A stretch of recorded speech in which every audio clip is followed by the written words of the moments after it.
This an all-out blitz, real hard hits, them other podcast trash, we gon' make them all quit. We cover all the topics with intelligence and logic. I know you wanna score, but ID gon' stop it. We from Texas, so that mean that we Texans. Breaking down the X's and O's, our profession. No complaining, just training, you see the progression. They had a Pro Bowl for talk shows, we get selected. We gon' celebrate every win like a birthday. Ray J with the news, first with all the updates. Spin move on the competition, yeah, we juking them. You not really in touch if you not tuning in. This is Crenshaw, Briggs, and VT. We want the touchdown, we not trying to go for 3. And it's best if you get up out the street, cause them bulls out the pen and they bout to stampede. Houston Texans, what up? What up? What up? What up? What up? What up? Hey!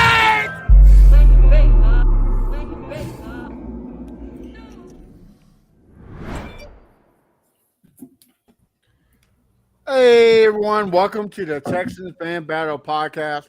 I'm your host once again, Matthew Briggs, and always with me I got my amazing trio. First off, I got my A1 since day one, Mr. Crenshaw. Say what's up to the folks. What's the deal? What's the deal? And he's starting fights with everybody. It doesn't matter if it's your mama, your sister, your cousin. If you're on Twitter, he don't like your opinion, he's gonna fight you about it. We got this space legend, Mr. BT. Say what's up. What's going on, guys? And guys, of course, if you follow Texans, you know this guy very well. Some good stuff everywhere he goes. We got Mr. Jonathan M. Alexander. How you doing, sir? What's up, fellas? How y'all doing? What's up, man? How you enjoying free agency? A lot of news for you? Yeah, man. Super busy, man. They made some interesting signings, so it's been good so far, man. Well, thank you for taking time off your busy schedule to talk with us. We greatly appreciate it. Guys, y'all usually know we kick it off with NFL news, but today we only got Jonathan for 30 minutes. So we're going to kick in right to the good stuff.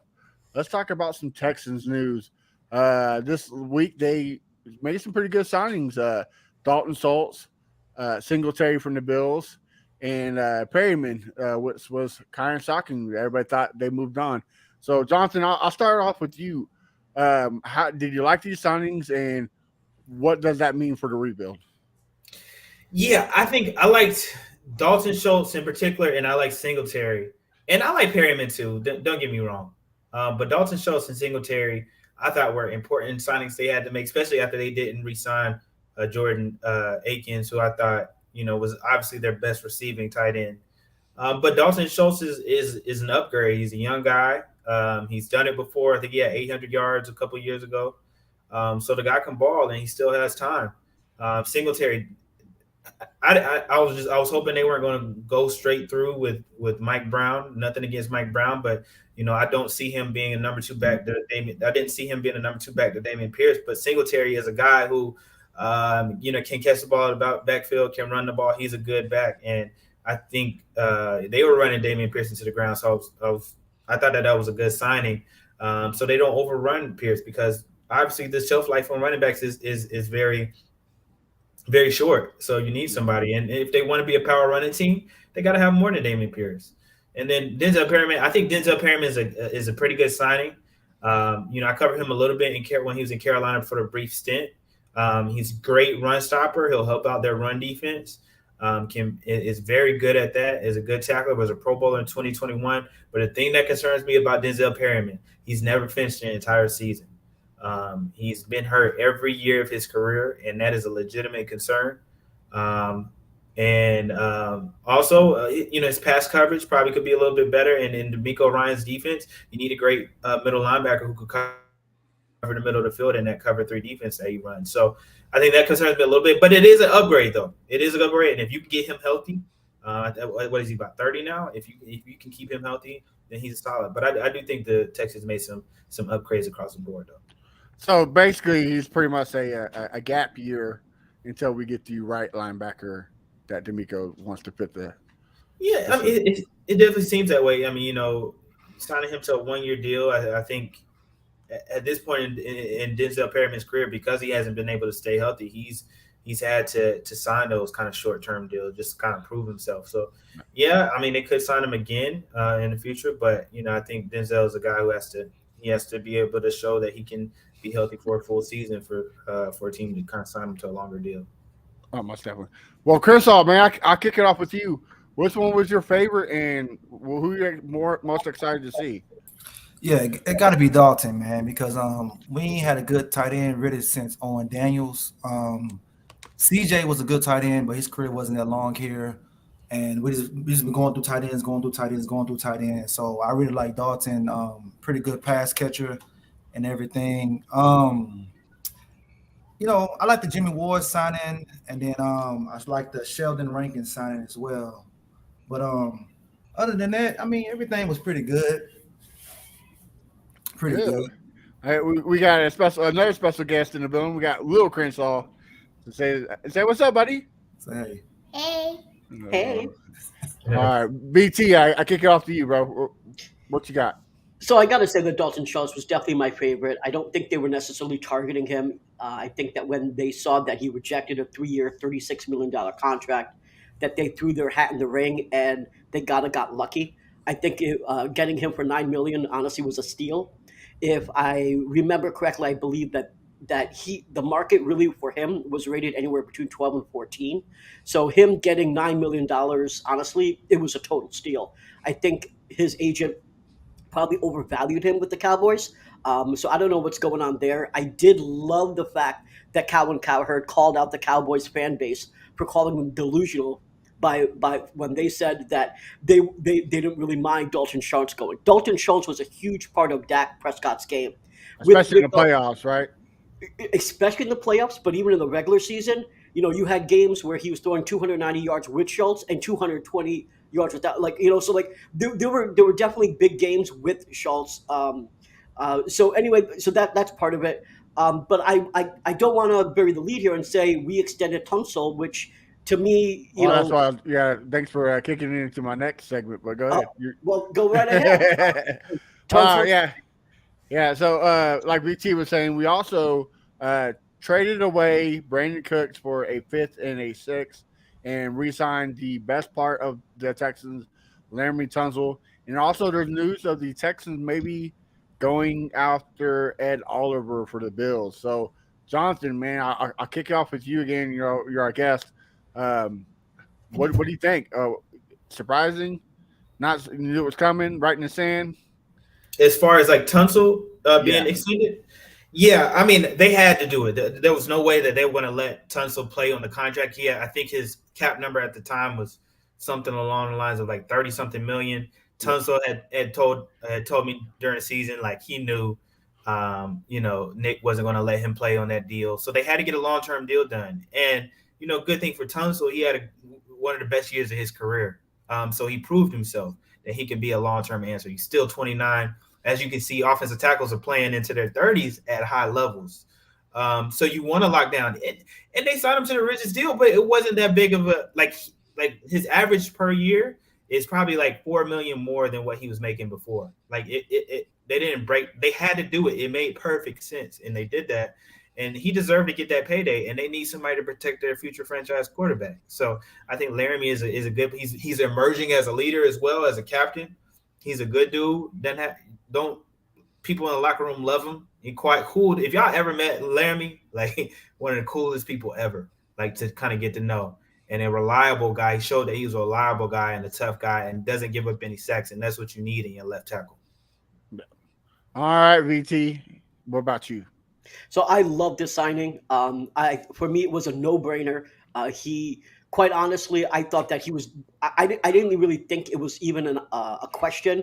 There were a couple of rumors that the Chiefs were looking at him that got me scared for an hour or two. But for the most part, I knew that it was going to happen. So I'm very happy with the Tunsil extension. The question now is, are we going to extend Titus Howard? And if we do that, I think we save roughly about $9 to $10 million if we extend him and spread his bonus out there, which would also give us more cap space to sign one or two more free agents. Will we? I don't know, but I think if you have your rookie quarterback, I think it may make sense to get your bookends completed. Like just make sure they're there for a couple years, you don't have to worry about it. Yeah. Before I kick you off the Crenshaw, here's a comment for you. Who is this sweet baby that has been introduced by this garbage? Come live with Aunt Sammy or Sam, and I'll take you to a Jags game. Talk about introduce the garbage. You take it to the Jags game. We don't want him around no rats. Come on now. All right, Crenshaw, we know that you hated Lermy Tunsil and you wanted to get traded. So speak to me, brother. Are you happy? What's the deal? I mean, I didn't hate him. I just thought that we could move Howard to his side and get cheaper players. But talking to you guys, especially VT, you got to do it, especially with getting the quarterback. You got to protect your blind side. And like Jonathan said, he's come a leader, and that's something that I didn't see in him when we first traded for him. So he's really matured a lot, and I really like that from him. I like what the offensive line as a whole is doing, except for that center position. We need to get that center position right. But other than that, I just can't wait, man. It's going to be a beautiful thing because this offensive line has been terrible for years, and we need to get back to the glory days. We had the Ben Jones and the Brandon Brooks of the world, Dwayne Browns, and all that right there. Oh yeah, most definitely. I'm missing those days too. Before we move on, Jonathan, can you kind of touch base of that Brandon Cooks trade? And also, do you hear any rumors of the Texans trying to go after Mr. I forget his name. Ed Oliver. Ed Oliver, yes, sir. Yeah. Yeah. As far as Ed Oliver, I haven't been on Ed Oliver. It's something that I definitely look into, but I haven't been on it yet. Kind of focusing on all this pro day stuff. But as far as Brandon Cooks goes, that was in the works. I had reported last week or a couple of weeks ago that the trade was inevitable, that it was going to happen, that sources believed that it was going to happen. It was just a matter of when it could happen. And Nick Caserio called up representation. They figured out a way, called up Cowboys, and they figured out a way to get it done. They had the whole time, the whole issue was Brandon Cooks is $18 million in guaranteed salary. No team wanted to take on that much money. Texans were fortunate to get Cowboys to take on $12 million while they pay $6 million. They got. I mean, it was a deal that needed to be done, and they got a 5th and a 6th round pick. Had Brandon Cooks been coming off a 1,000-yard receiving season like he had, in the previous few years, Texans maybe could have got a 4th round pick for him. But 5th and 6th was what they could get because he struggled last year, and the Texans offense struggled last year. They didn't have much of a passing game. So I thought that the Texans, did what they could out of that deal, but at the same time, they probably shouldn't have extended him to that contract and got themselves in that situation. So, that was unfortunate. That was a bad deal done by Nick Caserio. They're paying for it a little bit, but at least they got some, draft capital out of it.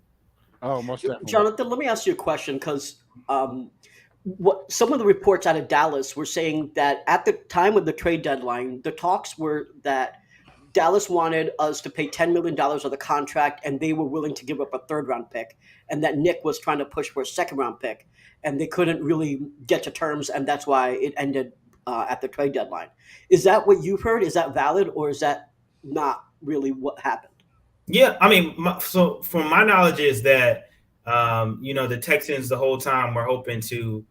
They were trying to get, from what I heard, a 3rd round. They were trying to get and I don't know the exact specifics, but I know they were trying to get as high as draft capital as possible, and they were trying to get somebody to pay, the majority of that contract. But teams didn't want to pay that contract, especially at that point in time at the trade deadline. That they were hard pressed to find somebody to agree on such short notice, and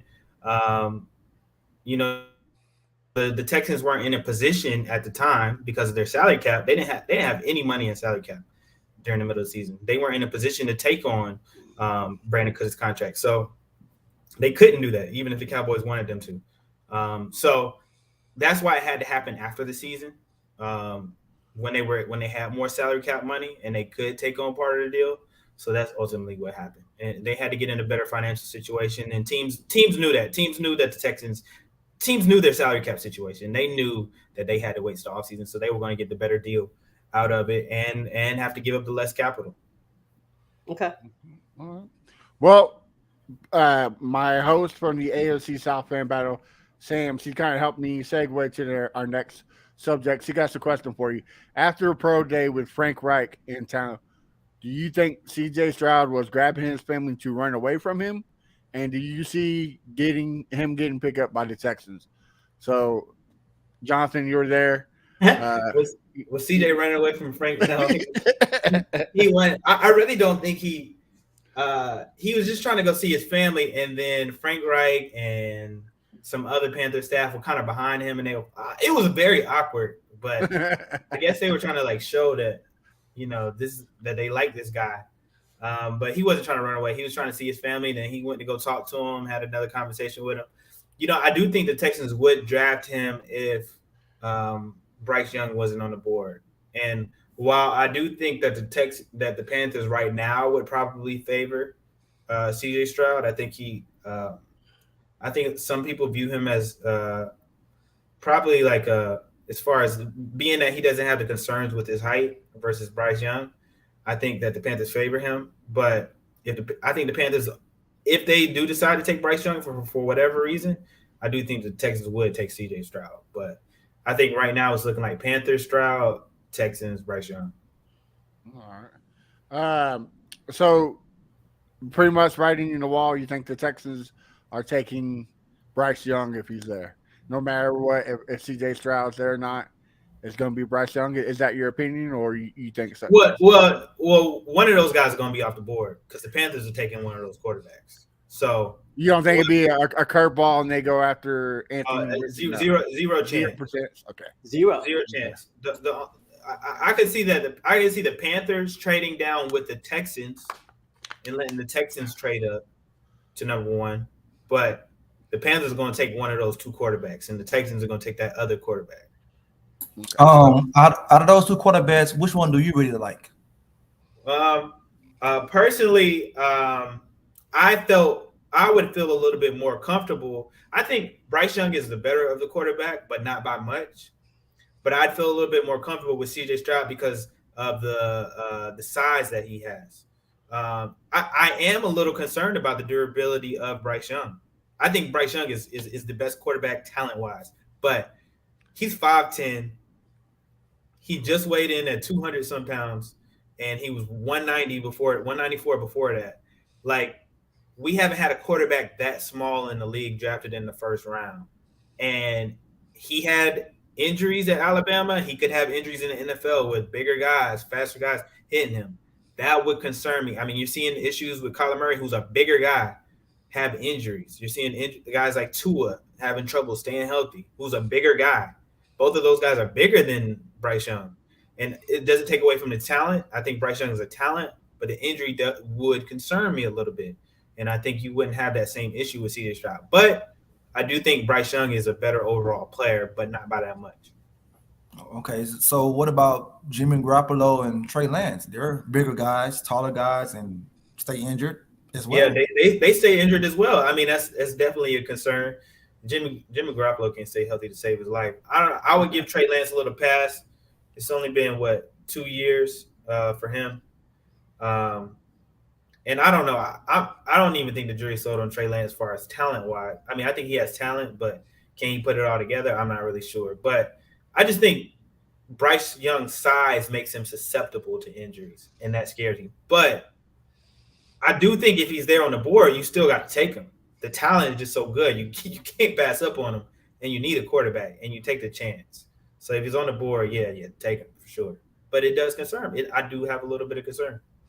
Okay. So what would you take away from this?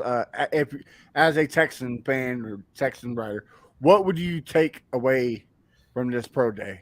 Anything that should be if you're a Texans fan, you look at this pro day, you say, dang, if the Panthers don't take CJ Stroud, well, at least we're going to have a good quarterback. Regardless. Okay. One of those two guys is going to be good. Everybody you talk to says these guys are going to be starters in the league. These guys are going to be good. They have the talent.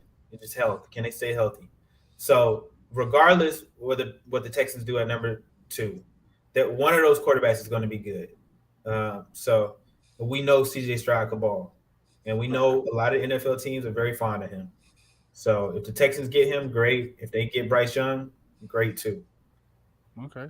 BT, Let do me you have a question? Go ahead. Yeah, I got a question here. So, if I have to choose between Bryce Young and CJ Stroud, I'd rather have CJ Stroud, really for the reasons that you mentioned in terms of size.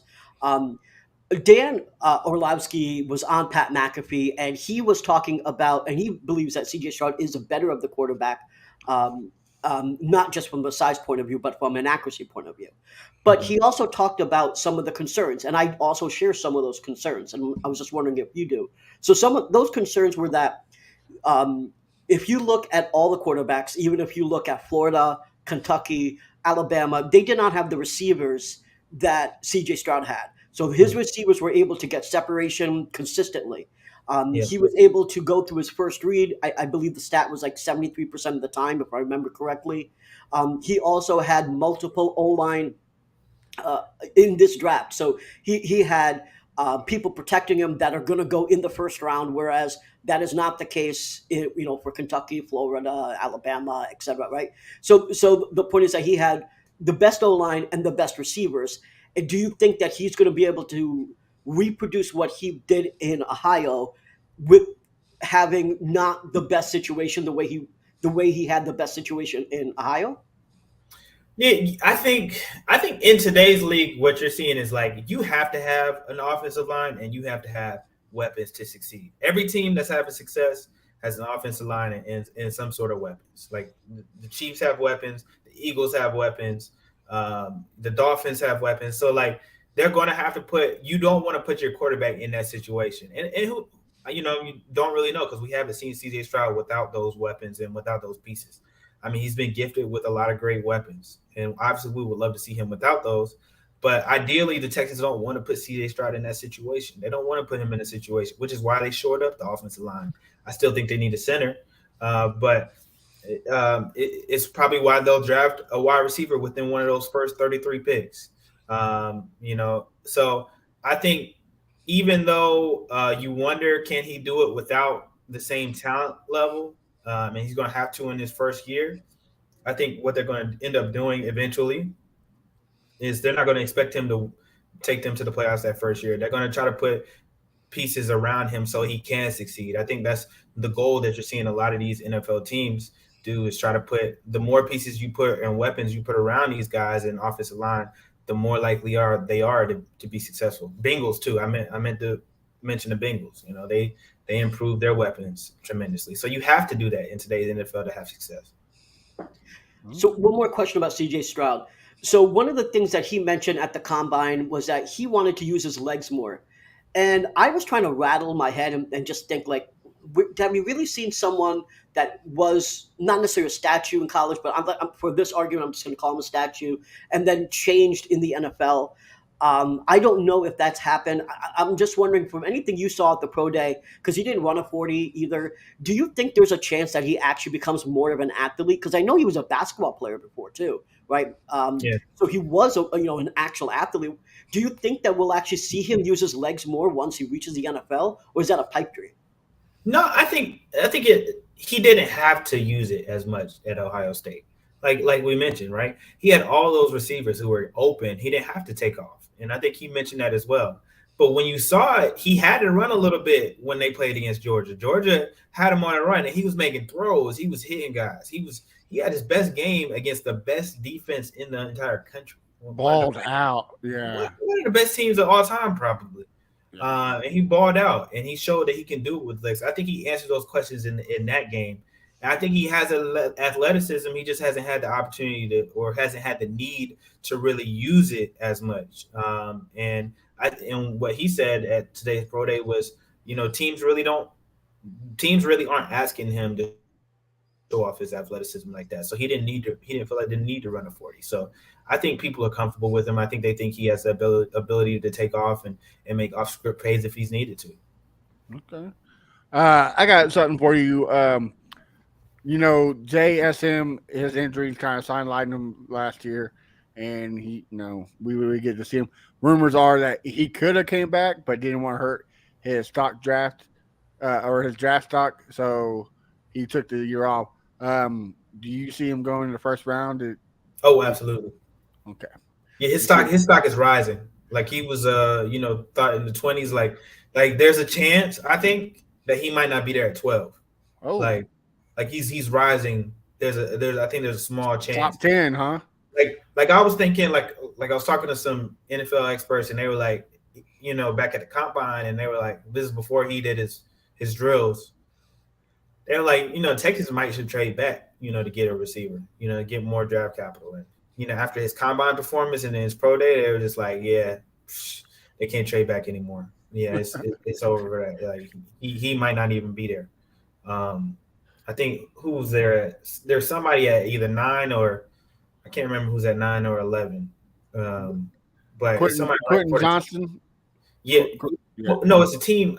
I don't know who's picking at the Bears. Like the Bears just got DJ Moore, so they might be less likely to draft a wide receiver. But who's to say they wouldn't? Take Jackson. I mean, they want to add weapons around Justin Fields. Justin Fields played with Jackson, so they need a tackle, right? I mean, don't you think that's their number one priority? Or I marked them to draft a tackle because it is a need. I marked them to draft a guy from Northwestern. Peter Zolski or something like that. Yeah. And I think they will. However, it wouldn't shock me if they was like if they fell in love with Jackson, because I do know they want to add as many pieces around Justin Fields in order to make him successful, so they're not having to draft early next year. Right. And the window for Derrick Henry and Ryan. I mean, I think Ryan Tannehill needs to be gone anyways. But the window for Derrick Henry and Ryan Tannehill is closing. I mean, the Titans. I mean, that wouldn't be a bad pickup. I mean, I don't think Trey Burks is the answer, but they definitely need a receiver. I mean, I think that he'll be there at 12, but there were some people there at today's pro day who were like less certain that he'd be there at 12 than they were before. So if he's at 12, would you take him? Oh, absolutely. Okay. I think he's the best wide receiver in the draft. So that was my next question is who were you picking at 12? But that's the answer, huh? I'd pair Bryce and JSN together. Okay. You wouldn't go defense, wouldn't. No, I do. I think that there's a better chance for them to get a really good defensive end at 33 than there is. I think all the top defensive ends that could be there at 12 will be gone that are worthy. Like, I think it'll be a reach based on the guys who I think will come off the board. That's why. But if Wilson's there, you take him in a heartbeat. That guy's great. Right. Absolutely. Right. If Jalen Carter falls, I was about to ask what Carter is there. I take him too. Like, if you can get one of those guys to somehow fall, absolutely. But I also think they could get Kenyon White at 33, and I think Kenyon White is going to be really good. So, that's why I think that. Let me ask you this question about receivers. My thinking is that you go quarterback at 2, obviously, and then at 12 you probably, I think, go edge. Obviously you could go receiver there, but I'm not. Even though as much as I like JSN, I don't know if he'll be an X. And my thinking is, why not go edge at 12, like get a Van Ness or someone like that, or even a Murphy, and at 33 you get your center, so that's solidified, and then you get your later round receivers, and then in 2024 get your straight up X, like try to target Marvin if you can, because my thinking is the top receivers, whether it's Addison or JSN or Zay Flowers, I don't think any of them will be an X in 2024. So would you spend your 12th overall pick on someone that's not an X? I don't know. I'd rather go edge. You bring up a great point because JSN played a lot of slot. I mean, he played mostly slot when he was in college. So, but what he'll tell you is like he can play X. Like he just filled in that role for Ohio State because it was necessary for them at the time. So, do you trust him? Do you trust what he's saying? Do you trust what Ryan Day is saying? Like they believe he can play everywhere on the field. I think Luke Van Ness, I think he'll be a little bit of a reach at 12. That's why I wouldn't take him there. Now, if they were to trade back, possibly maybe like 17 or something like that, then yeah, I can see you doing that. But I think he's a little bit. I think Murphy's going to be gone. I think Murphy's going to be gone out of the. He's going to be in the top 10. I think a lot of people are high on him. And that's Wilson too. I think Wilson's gone at top 10 as well. Absolutely. But I would take Murphy if he was there at 12, but I think he's going to be gone. That's why I say that. And I think JSN, I think he's just a guy who's done it. And when he played with a lot of the better wide receivers on his team, he was the best guy on that squad. So, I don't know. I would have to see more film of him on the outside, but if I trusted what I saw and believe what he said that he could play on the outside, I think that's why I would take a chance. And I just think there's a gap in between some of the defensive linemen. And I think Luke Van Ness, if I traded back, I would take him, but I wouldn't take him at 12. All right. Well, it's hitting the 30-minute mark, so we'll let you go. But before I do, Crenshaw, do you have one more question about the draft for Mr. Johnson before I let him go? I mean, well, since he about to go, now he was about to draft. I'm just going to ask him, who got the better barbecue out of Charlotte and Houston? You trying to get me in trouble, dog? All right, so look, I like Houston barbecue. I like Houston barbecue, but I'm just used to all right. Here's what I'll say. All right, Charlotte barbecue is not that great. North Carolina barbecue, eastern part of North Carolina barbecue is different. Like it's vinegar based. That's what I'm used to. That's what I'm used to eating. So I think Eastern North Carolina barbecue is number 1 in the world.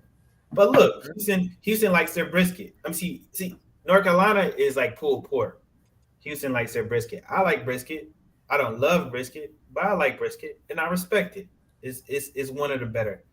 But if I'm gonna say barbecue and I'm gonna get from one part of the country, it's always gonna be Eastern North Carolina because that's my roots. That's what I'm used to. Okay, all right. So, are you Duke or North Carolina? All right, so I cover both teams. So I can't have an allegiance. And even if I did, I would never tell because those both will come after me. Like when I tell you Duke and North Carolina hate each other, like they hate each other. And they want to know, I'm trying to tell you, they've searched in my Twitter history to find out if I've liked either one of the teams. So I could never come out and I grew. All right, I'll say this. I grew up watching one team. Oh, yeah, I'm gonna really get in trouble. But I grew up watching one team. But how about this? I've grown ever since I stopped covering them. I've grown to like to watch both win, and they get mad at me when I say that too. So I like seeing both win because I've covered some of the players on Carolina's team currently, and I've dealt with some of the coaches on Duke's team. So I like both, and that's the truth. Okay, so all right, last one. Since you were a low-key chef, what's your favorite dish to make? So all right, I used to work in at Five Guys for like 5 years, which is why I had the argument with Landry not too long ago. But so like I'm a steak person, so I can make a good steak and some sweet potatoes, casserole and some spinach, and that's my go-to, and I make it the best. So that's me right there. Okay, so before hold on. VT, ask the question. VT, ask the question. I was about to ask you. Okay, well, Matt, ask the question. Before we let you go, medium rare, well done. What is it? Okay, so you can never have steak well done. Yeah. That's a no-no. That's a no-no. Never. I like mine medium though. So I don't do medium rare, but I like mine medium. But you can never have steak well done. That's a no-no. Chris, are you writing this down? You taking notes? Chris, you got steak well done? Yeah, well done. I've been busting balls forever. You dry it out. Oh man. Well, Jonathan, we hate to see you go, but we understand. Thank you again for coming on. Why don't you tell our listeners where we can find your stuff and where we can find you on social media? Yeah, you can find my stuff at HoustonChronicle.com/sports. Please consider subscribing. We'd very much appreciated it. Please follow me and my colleagues' work, Brooke Brooks Cabina. We work together.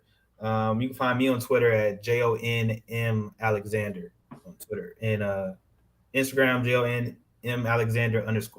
So thanks. I appreciate y'all having me. This is fun. Don't be a stranger. Oh yeah, most of we have to come Thank back you very on much. after the draft. So we'll reach Thank out. you. Appreciate you, man. HBCU. Appreciate you. Hey, absolutely. Where'd you go? TSU. Okay, yeah. I went North Carolina Central University. Proud. Already. Yeah. There you go. Appreciate yeah. y'all. Thank you for coming on. You have a good night. Absolutely. All right, y'all. Take care. Thanks. All right, should we switch to NFL news? Well, doing my job for me tonight, there, B. I want to say next up, some NFL news.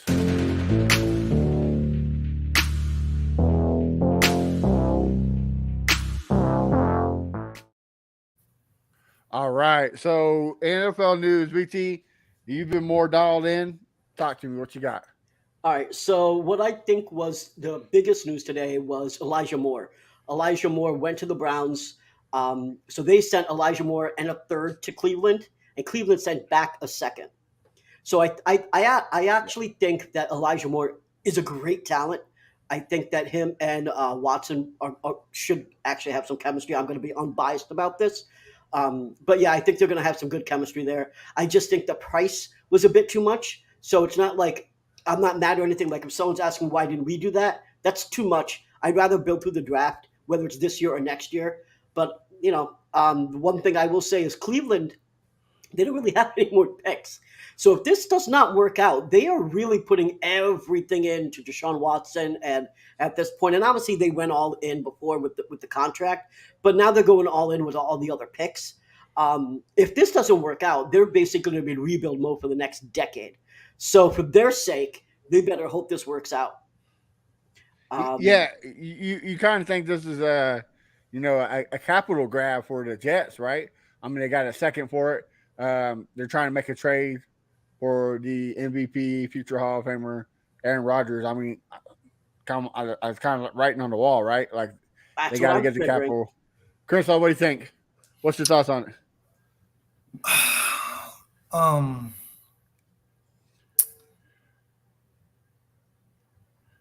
What was the question?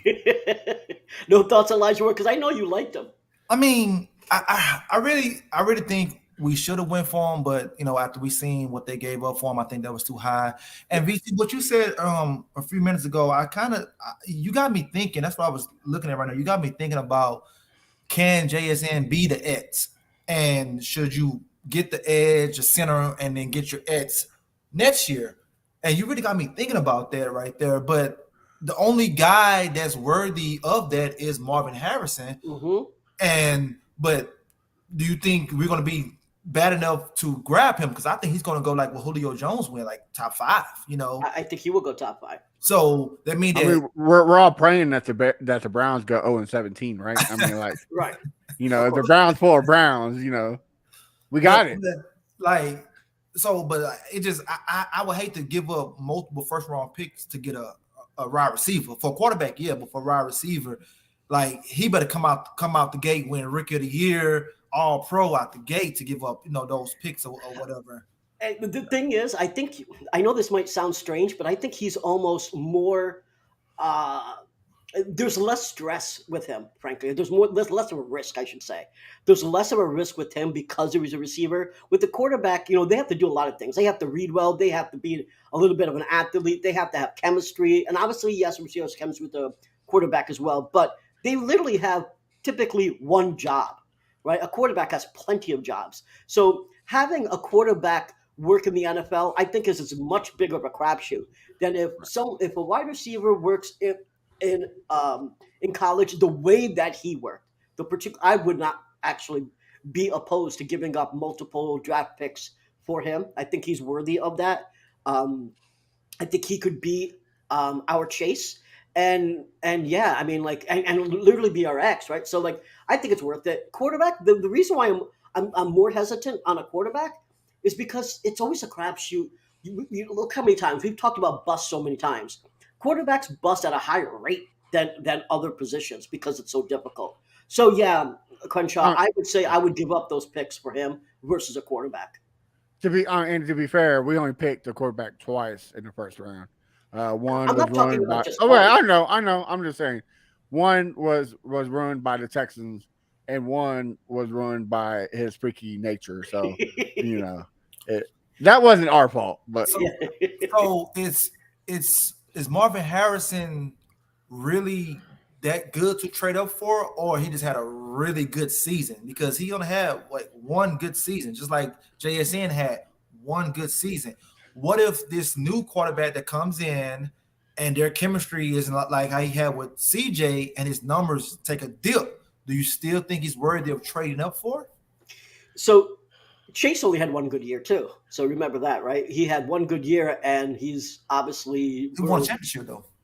I'm just saying though. I mean, he had one good year. They took the risk on that That's one true. good year, right? So I don't think it's a stretch to take that to go up and get him. I think that you have to look at you have to trust your evaluation of talent, and if you trust your evaluators and your scouts, and we're giving him hype, but if they actually trust him, yeah, you trade up and you get him. Does that mean that we could fail? Yeah, but I think you gotta swing for the fences every once in a while. And I do think that we will actually have a decent season. I'm gonna go out. I've been on record saying I'm gonna stop giving predictions until the draft. Fuck it, I'm gonna give a prediction say that we're actually gonna have a good season this year, and we're gonna be out of the top five. I think it would be very. I would be surprised honestly if we pick in the top five.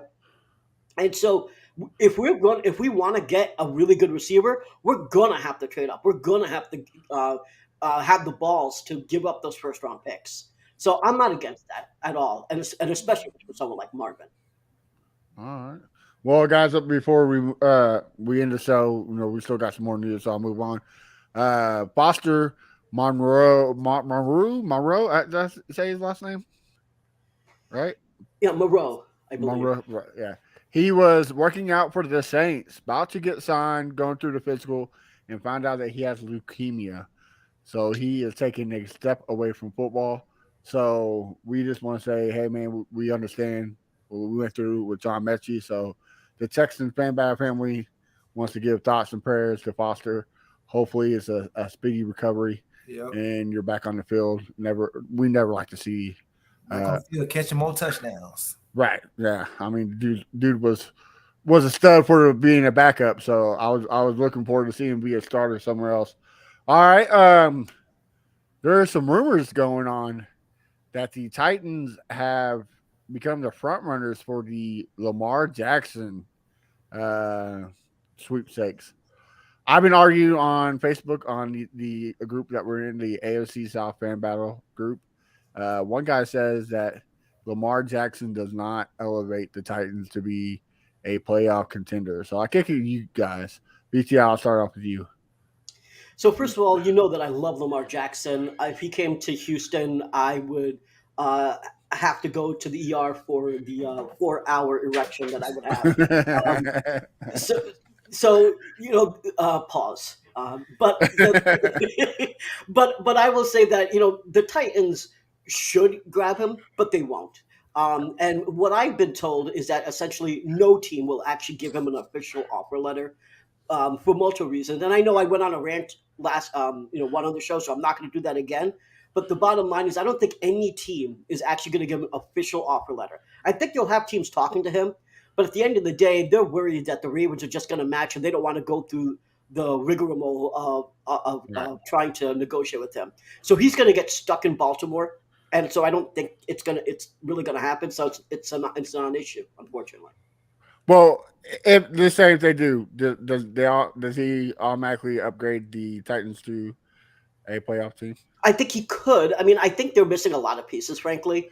But the thing is, it really depends. It really depends on the OC, and you know who the OC is. So the problem there is you're running with Tim Kelly there, right? So the Titans specifically, I don't think he would do really well. Honestly, I don't think if I was him, I wouldn't accept it even with the money. Maybe with the money, but from a win perspective, I wouldn't just because they're not set up for him. They don't really have the tools that he needs. They don't have the OC that he needs. He's going to hate his OC just like he hated Greg Roman. That is not the situation where he should go. Where he should have gone is somewhere like the Panthers or somewhere like that. Well, Deshaun Watson loved Tim Kelly, so you never know. He might fall in love with him too. Chris, what about you? What's your thoughts? Well, I think he should go to the Jets. I think the Jets is more set up for success for Lamar. But yeah, he go to Tennessee. He's basically going to be in a worse sort of situation. They have no wide receivers. They have no tight end. They have an aging running back. The defense is okay, but what they do have going is a great coach. I hate to say it, I didn't think he was going to be a good coach when they signed him, but golly, that guy has done a great job coaching them. I'm hoping that our coach could, do the same, for us that he did for them. But yeah, if he go to Tennessee, it would just be great story, but they're not going to do much at all. I mean, he's actually to me, I think he will work harder and more with Tennessee because he got to do more because they have so much less. Right. So I don't think that's a good fit for him. Like BT say, it would be only for the money, and I don't want that. Like I want my player to be there for the money and want to win as well because I think he'll lay it down with them because he's like, man, hell no. I mean, I think the Ravens have a better offensive line, right? But I mean, the Ravens pretty much have the same wide receiver core as the Titans, and the Titans have a upgrade in running back. The only thing weapon wise the Ravens have is Mark Andrews, Pro Bowl tight end, and Titans have who is it? Austin Hooper, like so. He ain't with them anymore. He's going to the Raiders. Oh yeah, that's right. Yeah. See, you have nobody. So nobody. Yeah. So it's like say he'll be doing more work with them. Right. So, well, speaking show me the money, Jerry Maguire style. Austin Eckler is saying that he is not getting what he deserves. What is y'all's feeling about this? Crenshaw, I'll start with you. Well, he was undrafted, so he was already underpaid already. He was a backup. Then he showed that hey, I'm just as good as Melvin Gordon. So they didn't want to keep better. Him. Yeah, and he's been a touchdown machine. He single-handedly beat us this year. He's a great running back, and he know that his shelf life is not long. So get your money while you can. Right. Is he gonna get it? I don't know, but he's looking at damn, y'all signed all these players last year. So let me get my money before it's time to pay Justin Herbert. So I feel what he's saying, but I think they're probably going to either trade him or they're not going to pay him, and he's going to end up selling him for less than what he really won. Yeah. But he's a great player. BT. I think Ezekiel Elliott ruined the running back market. He got way overpaid and underproduced, and I think that teams are very scared of giving anyone a high second deal. He's 27 years old, and after 28 is when running backs really start to degrade, and so you essentially have 1 year before you have to worry about it. And so, unfortunately for him, he has a position that isn't going to be as valued, I think, for the next 5 years or so. And he's great. He's had 500 yards from scrimmage, right? So he's worth more, but the market is not going to pay that anymore. So I think he's going to have to take a little less money than he wants. He wants a long-term deal, so it's either get the long-term deal on a discount or get paid and have a one-term deal. You're not going to get both, so he's going to have to compromise and choose what he wants. If I was him, I'd take the money on a shorter-term deal and get as much as you can right now. Because you don't know what's going to happen, and just get paid. And even if for a year contract, I would do that if I was him, frankly. Yeah, I mean, and also the dude's skill to catch the ball in the backfield is just amazing. I saw a stat. I forget what year it was, but he leads the running backs in touchdowns by 50, and the closest one to him, I think, is Josh Jacobs to like 38. So I mean, dude's a touchdown machine. So he is worth the money. But I agree with you, VT. That damn Ewok looking running back. He screwed up the running back market, so it sucks to be him. Well, guys, it's the part of the show that we hate. Like Crenshaw always says, it's the end. So I'll shoot it off with you, Crenshaw. Where can we find your good shit talking? Well, let me say one more thing. All right. about Denzel, the guy that we Perry? just picked up. Yeah. Did anyone you guys know that he has the Raiders franchise record for tackles in a year? Yeah, 154, right? Yes, that is for that franchise been around that long for him to have that. And that many, and that great of a, Jack Tatum, Howie Long. Yes, Yeah. and only 15 games. Yeah. So that was, I mean, ain't that many games, but still, but that's pretty good. So hopefully we can get that here, at least, in the run game. I don't know about the coverage, but in the run game. But that's what I want to say. But look, you can find me at Fifth Ward Crenshaw. I'm everywhere. Just holler at me. I talk back. I don't talk as much shit as VT. I'm more of the chill person. I try to calm everything down.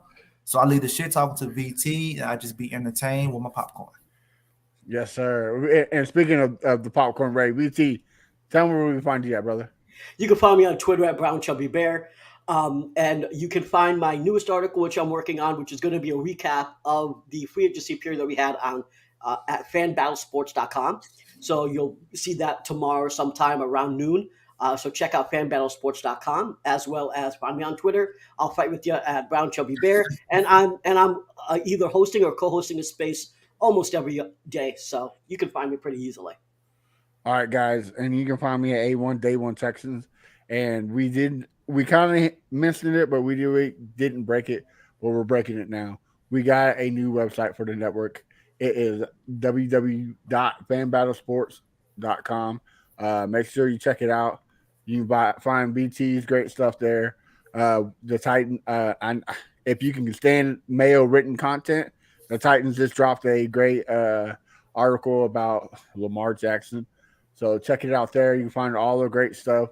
So again, make sure you follow it, fanbattlesports.com. And you can find the Texans Fan Battle everywhere. Google, MySpace, OnlyFans, wherever you want to find it, we got you. But also make sure you check out our sister podcast, the AFC South Fan Battle, where it's usually me and sometimes these two guys talking mad trash to the Titans, the Rats, and the Colts fans. So check it out. Until then, guys, have a wonderful night, and we'll see you next week.